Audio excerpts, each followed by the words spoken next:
Je n'ai plus beaucoup de temps. Les mains obéissent toujours, mais à en juger par la propagation des tâches, vous devez écrire rapidement. Si vous lisez ceci, cela signifie que vous êtes venu ici, dans mon appartement, et que vous avez trouvé ce cahier. Vous avez peut-être fui une autre ville. Peut-être avez-vous été poursuivi par une créature et vous êtes-vous précipité dans le premier appartement qui s'est présenté, le mien, la porte que j'ai prudemment laissée ouverte. Vous pouvez emporter ce que vous voulez, de la nourriture, si ça ne se gâte pas, des vêtements, de la vaisselle, ça ne me dérange pas. Je n'en aurai pas besoin bientôt. Je te demande une chose. Si vous me voyez, moi ou Allah, pas allongé là où il devrait être, par terre, veuillez nous arrêter. Il est peu probable qu'Allah se lève, mais je peux.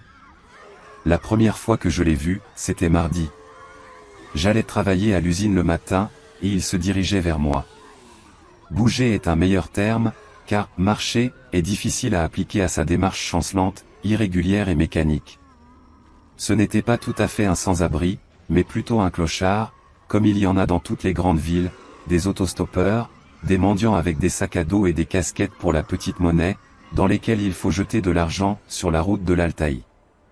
Ils jouent de la guitare dans les coursives, dorment parfois sur les bancs, et ont entre 20 et 35 ans. Il y a des filles avec eux, généralement jeunes et bronzées, avec des visages propres et une soif d'aventure. Je lui aurais donné 20 ans en termes de vêtements, une énorme veste avec une capuche tirée sur la tête, un pantalon large, une visière de casquette dépassant dessous la capuche. Il se déplaçait lentement et faiblement, un énorme sac à dos semblait l'emporter, soit en posant une charge sur son dos, soit en tirant le corps en arrière. Lorsqu'il y eut 4 mètres entre nous, il leva la tête et me fixa d'un regard terne. Et puis j'ai réalisé que le gars était mort. Le premier ait les yeux troubles, vitreux et mat. Si votre chat est mort, vous connaissez ces yeux secs qui ne mouillent plus les glandes lacrymales mortes. Deuxièmement, il avait l'air beaucoup plus âgé, sa peau était d'un jaune prononcé. Si vous êtes allé dans un marché de viande et que vous avez vu une tête de cochon, vous connaissez cette couleur. Troisièmement, des lèvres violettes. Elles étaient inutilement ouvertes, celles du bas affaissées, révélant une rangée de dents inégales. Alors que nous nous rapprochions, j'ai été frappé par une vague de puanteur du type, un mélange de vieille sueur, d'alcool, d'urine et de viande avariée. Si vous avez oublié les escalopes dans la chaleur, eh bien, vous voyez l'idée. Je m'éloignai automatiquement de lui et accélérai le rythme. Il se retourna, tout le monde l'évitait, une grimace de dégoût clignait sur leur visage. Donc, non seulement je l'ai vu, c'est très important. J'ai oublié ce gars jusqu'au soir. Et à quoi fallait-il penser? Cela m'a traversé la tête, un toxicomane, lapidé, ictérique, à juste titre évité, à Dieu ne plaise, attraper quelque chose. Et oublier jusqu'à la fin de la journée de travail. Ai-je mentionné que je suis ingénieur? Je pense qu'il convient de noter ceci, la main fonctionne, mais je vais tout vous dire rapidement, je m'en suis rendu compte lorsque j'ai commencé à écrire. En général, je ne suis pas un écrivain pour transmettre sur papier toute la gamme des sentiments et des pensées, mais je ne suis pas un imbécile alcoolique, alors vous comprenez. Il est important de tout dire tel qu'il était de ne pas se laisser aller à des raisonnements. Donc, je suis ingénieur en mécanique. Je travaille dans une usine de production de machines agricoles, tracteurs, moissonneuses-batteuses. Je vais bien, j'aime mon travail. Je suppose que j'ai eu de la chance, j'ai rarement réussi à travailler dans une spécialité d'institut pendant 12 ans et à être satisfait. Au fait, je m'appelle Nicolas. Vous trouverez les données de mon passeport dans les documents dans le tiroir du bas du bureau, si quelqu'un en a besoin. Je n'ai pas de femme, pas d'enfant. Il y avait Zenia, mais elle est partie il y a 2 ans. Depuis lors, ma seule personne proche est la sœur Alla. Aloshka. Je suis désolé bébé. Je t'ai soigné dans mes bras il y a 22 ans, j'ai changé tes couches, je t'ai nourri. Quand ma mère a commencé ses règles, je suis presque devenu ta mère. Maintenant tu es allongé ici, et je regarde ta jambe, et il me semble qu'elle bouge. Je ne peux pas te tuer une deuxième fois. Nous devons tout faire plus rapidement. Donc, ceci, j'ai vu la créature pour la première fois mardi matin et je l'ai oublié jusqu'au soir. Quand j'ai quitté le travail, il faisait déjà noir, il fait noir au début de l'automne. J'habite près de l'usine et je marche toujours. Mon chemin traversait l'allée du parc, à cette heure presque déserte. Je marchais lentement, respirant l'air humide. De rares lanternes éclairaient de petites parcelles de l'allée, arrachant certains des bancs à l'obscurité. Tous étaient vides sauf un. Il y avait une femme assise là, je pouvais le dire à ses longs cheveux et à sa veste brillante. Elle était assise courbée, ses cheveux couvrant son visage. Je ralentis et hésitai en m'approchant d'elle. Sa posture indiquait qu'elle n'était pas bien. Vous devez aider la personne, peut-être appeler les médecins. Je me suis arrêté et je me suis tourné vers elle. Ma fille, es-tu malade? Appelle une ambulance? Elle leva la tête. Le moment se rejoue dans ma tête comme une scène de film, une allée sombre dans le parc, un cercle de lumière allumée, 2 personnes dans le cercle, comme sur une scène, et elle lève lentement, lentement la tête. Même maintenant, en tant qu'homme de 35 ans, je me souviens de ce moment avec un frisson. Pour la 2e fois de la journée, le masque de cire d'un mort me fixait. Yeux exorbités et voilés de couleur marais, la peau est déjà passée par endroits avec des taches lilas cadavériques, le visage est légèrement enflé, les lèvres cyanosées sont des boulettes. Pendant quelques secondes infiniment longues, elle entr'ouvrit ses terribles lèvres. Quelque chose. Sa voix venait de quelque part au plus profond de sa poitrine, elle était rauque et bouillonnante, comme si elle parlait pour la première fois après un très long silence. Je me retournai brusquement et m'éloignai d'elle. Le dos était froid et dur comme un arbre, les genoux n'obéissaient pas bien. Je marchais lentement, accélérant progressivement mon rythme. Et puis j'ai entendu un mouvement et un bruit de talons derrière moi. Il se retourna brusquement, elle se tenait près du banc, la tête baissée. Après un moment d'hésitation, j'ai continué, plus vite. Les talons claquèrent à nouveau, plus rapidement à chaque seconde. Je courus et l'entendis courir après moi. La sortie du parc n'était pas au bout de l'allée, il fallait passer par les manèges qui ne fonctionnent plus en tournant à droite. J'ai couru vers ces attractions, à bout de souffle. Le bruit sourd terriblement fort derrière moi était encore à quelques mètres de moi. Alors que la distance entre nous se rétrécissait, je tournai brusquement vers la gauche et plongeai dans l'ombre de la grande roue. Les pas derrière lui se turent. Je me suis retourné et je ne pouvais pas la voir. La lanterne la plus proche était à environ 7 mètres, délimitant la zone assez clairement, mais me cachant dans une ombre épaisse. Je me penchai, respirant fortement. Vous auriez dû arrêter de fumer et de courir le matin il y a 10 ans, maintenant c'est trop tard de toute façon. Je me suis tenu les mains sur les genoux et j'ai craché par terre.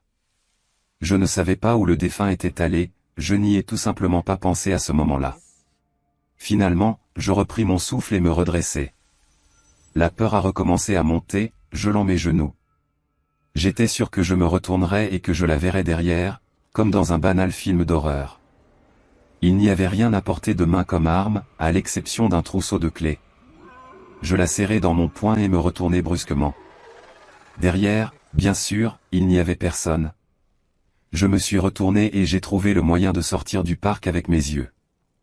Les portes étaient ouvertes, derrière elles se trouvait une route, le long de laquelle parfois des voitures passaient. Presque calmé, je me dirigeai rapidement vers la sortie. À environ 5 mètres de la porte, je me suis arrêté brusquement et je me suis figé comme si j'étais enraciné sur place. Elle se tenait derrière un arbre à gauche de la sortie, sa veste en cuir verni luisant à la lumière de la lanterne qui y brûlait. Pendant 10 secondes, nous sommes restés debout et nous nous sommes regardés. Plus précisément, je la regardais, car je ne pouvais pas suivre son regard. Pendant ces secondes, je l'ai bien vue, à en juger par ses vêtements, ce n'était pas une sans-abri ou une toxicomane, une bonne veste, des bottes hautes en cuir, une jupe courte en jean. Cheveux noirs. Apparemment une vingtaine d'années. Elle se tenait immobile, la tête baissée. Il me semblait qu'elle me regardait en fronçant les sourcils, mais je n'étais pas sûr exactement. Nous sommes juste restés là, sans bouger, et avons attendu la première action de l'autre. Je suis sûr qu'elle pourrait rester debout comme ça jusqu'au matin, mais je ne pouvais pas groupant, je me dirigeais brusquement vers le portail ouvert, visant à droite, un peu plus loin d'elle. Elle n'a pas bougé jusqu'à ce que nous soyons à niveau. Puis elle se contracta à la vitesse de l'éclair et attrapa ma veste. Je lui ai tordu et donné un coup de pied dans l'estomac. Elle s'envola en agitant les bras et tomba quelque part dans les buissons. Je n'ai pas attendu qu'elle se lève et je me suis enfui. J'ai couru jusqu'à la maison, je n'ai pas pu me résoudre à m'arrêter. Déjà à l'entrée, en courant dans les escaliers jusqu'à mon deuxième étage, j'ai ressenti une sensation de brûlure dans ma main.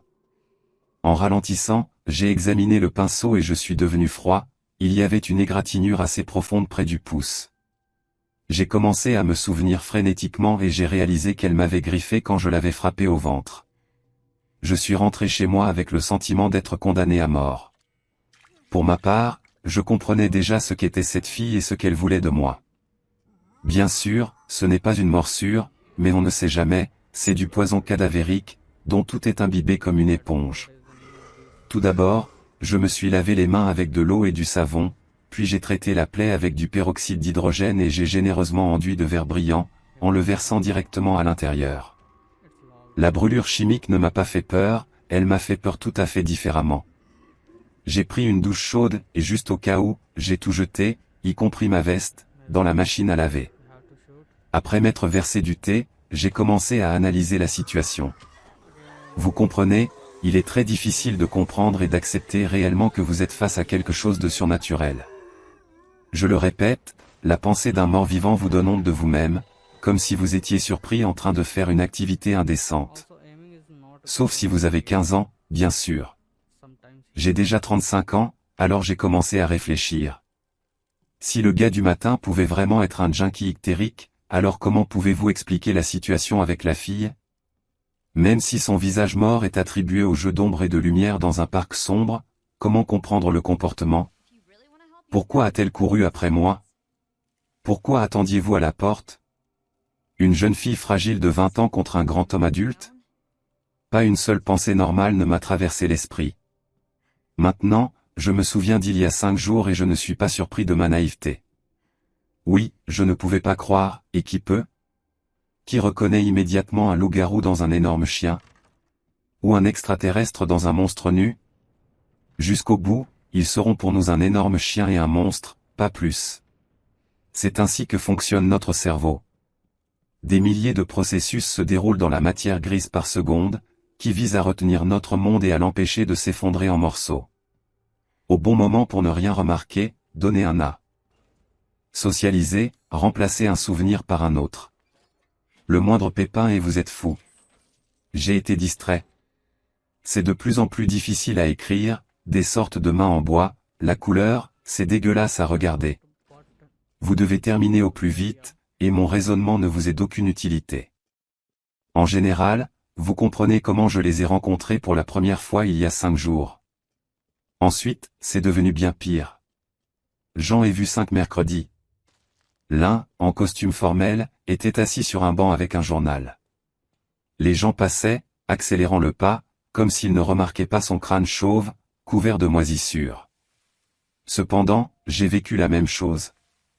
Puis il y avait une fille près d'un étal avec des cigarettes, un petit garçon avec un sac à dos, une femme rondelette dans le bus et une grand-mère sur un banc près de mon entrée.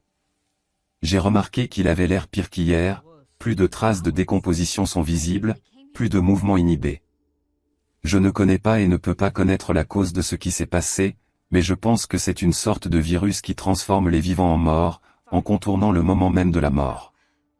Tous les zombies que j'ai rencontrés ne sont manifestement pas sortis de leur tombe. Peut-être même ne comprennent-ils pas qu'ils sont morts? Le jeudi, je suis encore allé travailler, mais après le dîner, j'ai dit que j'étais malade et je suis rentré chez moi. C'était la lèvre de la barmaid Yuba, qui est tombée dans la soupe de la personne qui se tenait devant moi. Je sortis brusquement de la ligne et me dirigeai vers la sortie. Du coin de l'œil, j'ai remarqué que les gens mâchaient, comme si de rien n'était.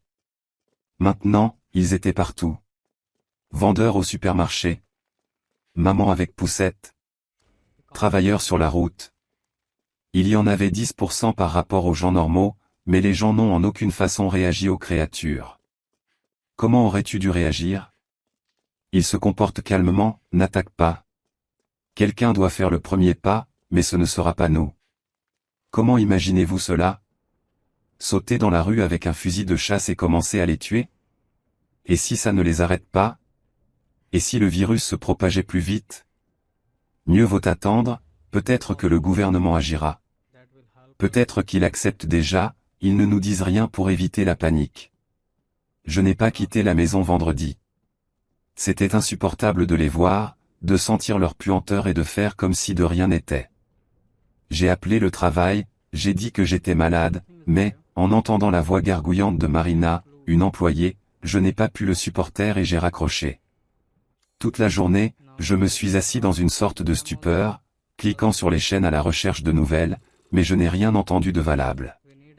Le soir, j'ai eu l'impression d'avoir reçu un choc électrique. Allah! Ô Seigneur, Allah! Je me suis précipité pour l'appeler, mais elle n'a pas décroché le téléphone. Bien sûr, c'est vendredi soir, elle ne remarque rien. Et si quelque chose lui arrivait? Je l'ai appelée peut-être 50 fois, mais elle n'a pas rappelé avant minuit. Kolia, que s'est-il passé? J'étais au club, j'ai failli faire un infarctus quand j'ai vu les ratés. Je poussai un soupir de soulagement. Sa voix était toujours claire et aiguë. Prudemment, elle lui a demandé si elle avait remarqué quelque chose d'étrange. Allah a répondu quelque chose comme « non ou non ». Je lui ai demandé de venir me rendre visite demain, d'apporter des médicaments, disent-ils, je suis tombé malade.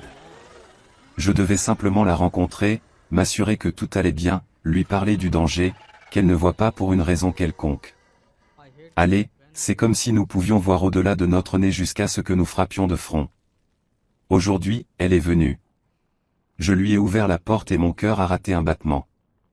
Elle se tenait sur le seuil, ma chère fille, avec une coupe de cheveux courte et brillante et un gant déchiré.